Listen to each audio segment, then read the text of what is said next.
Are you like me and you waited your whole life so you could retire and ride motorcycles anytime, anywhere you want? And then you wondered, how much is it going to cost? Can I afford to do it?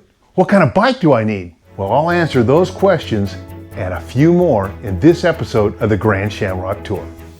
Well, welcome back everybody. My name is John and I've got Carolyn behind the camera for me today.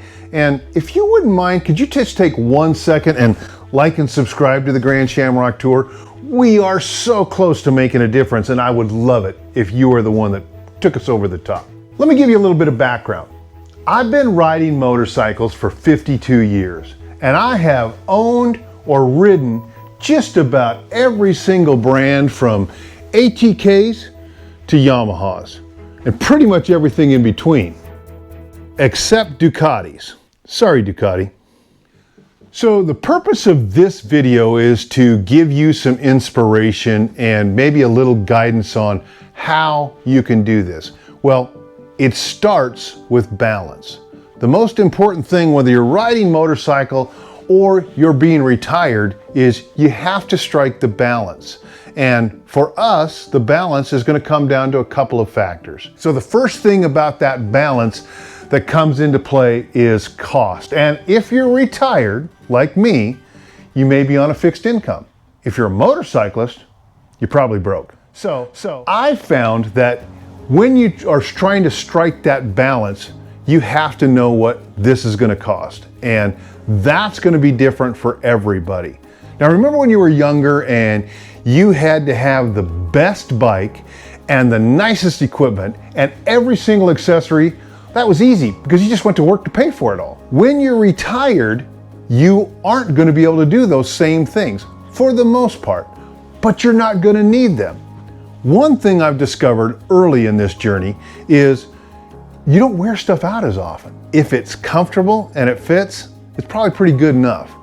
I got a pair of boots up there that are 5 years old, and I used to go through riding boots every season. So I do think that as you get older and as you are retired, you're just not going to go through the equipment as frequently. All right, so we know cost is a factor, but the other thing is time. Now, at this season of life, as retirees, we know that time matters the most and what we do with it.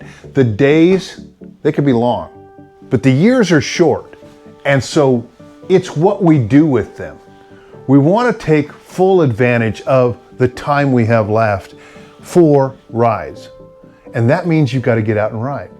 So take the time to get on your bike, whether it's just riding up into the mountains for a snack or jumping on it and going from, like us, Maine to Washington and touching those furthest most points of this great United States.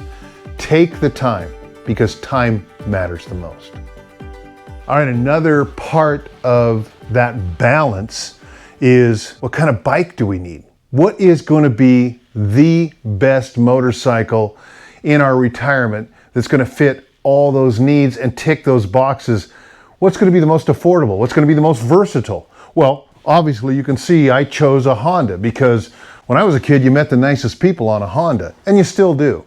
Now, don't get me wrong, I love BMW motorcycles. They're great. They carried me for tens of thousands of miles across these United States.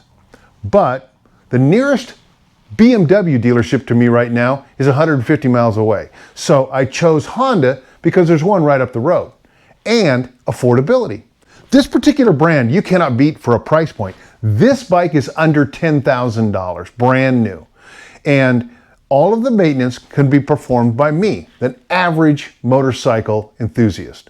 The other thing about this particular bike, the Honda 750 Transalp, is 8,000 miles between oil changes. Well, I'd never do that, but isn't it nice to know that you can?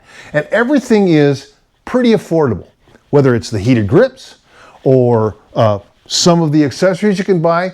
They just seems to be at a little bit better price point, and I like that because my money has to last my time. All right, let's have a quick review. So we recognize that we're retired and we love riding motorcycles, and we need those things in balance. We need to balance the cost effectiveness of things with the time we have left, with the appropriate motorcycle to do that. And then you've got to make some lists. Well, as retirees, we make lists all the time. And I hope that you are making lists of your own. Now, ours include maybe a couple of motorcycle roads that we missed. Now, we've ridden, we believe, every iconic motorcycle road in these great United States, except two. One was the Beartooth Pass up in Montana, and the other is the $1 Million Highway in Colorado. So guess what? They're on our list. And I would encourage you to make your list. I hope that a video like this inspires you to make a list and live that list. And in fact, if you know anything about Carolyn, she loves a good list. In fact, she's probably making one for me right now inside. I think it's called a honeydew list. And on that note, travel safe, and I'll see you out on the road. Next video. Okay. Are you recording? I am recording right now. This is our test. We're getting ready to ride. We're going to go out to Camp Sherman. We're going to just look in on the Metolius River, which is absolutely beautiful. Right? Yeah. And we're going to see if these mics actually work this time. Yeah. Make sure I can see you.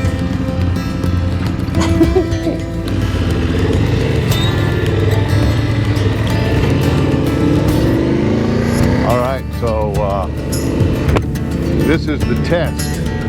This is a total test. Here we go. We'll be doing a little bit of sound checks between here and Sisters, Oregon. We put the full crash guard, upper, lower, and skid plate on this bike right here, the Transalp, and it looks great. Oh, you know? I think it looks fantastic. I really do.